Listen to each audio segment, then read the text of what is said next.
Edward, Gordon, and Henry. Edward and Gordon often went through the tunnel where Henry was shut up.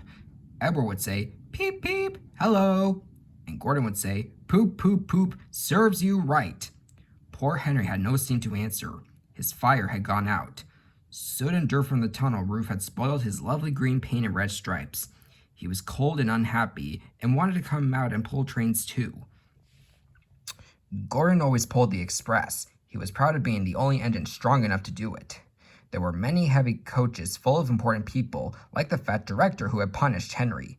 Gordon was seeing how fast he could go.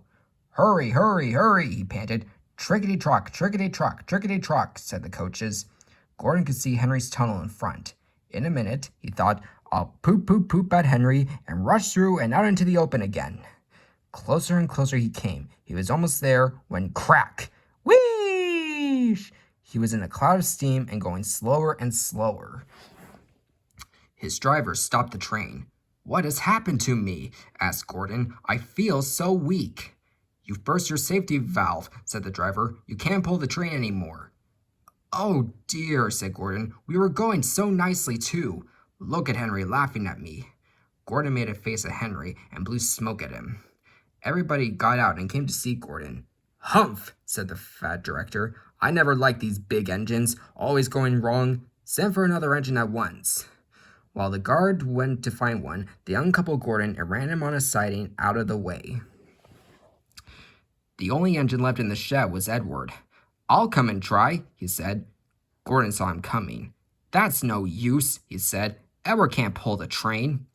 Edward puffed and pulled and pulled and puffed, but he couldn't move the heavy coaches.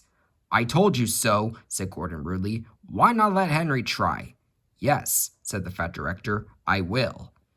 "Will you help pull this train, Henry?" he asked. "Yes," said Henry at once. So Gordon's driver and fireman lit his fire. Some plate layers broke down the wall and put back the rails, and when he had steam up, Henry puffed out. He was dirty. His boiler was black, and he was covered with cobwebs. "Ooh, I'm so stiff. Ooh, I'm so stiff," he groaned.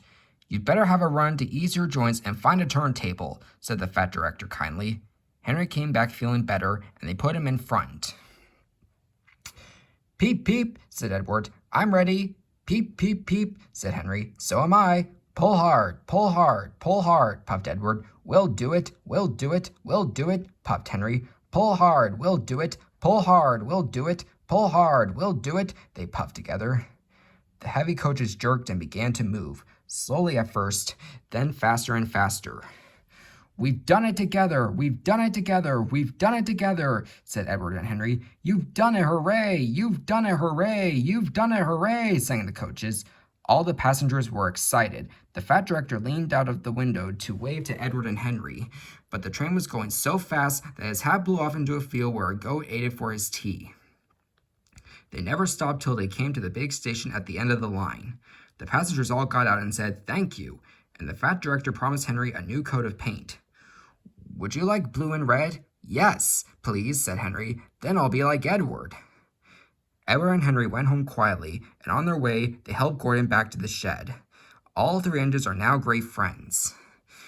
Wasn't Henry pleased when he had his new coat? He is very proud of it, as all good engines are, but he doesn't mind the rain now, because he knows that the best way to keep his paint nice is not to run into tunnels, but to ask his driver to rub him down when the day's work is over.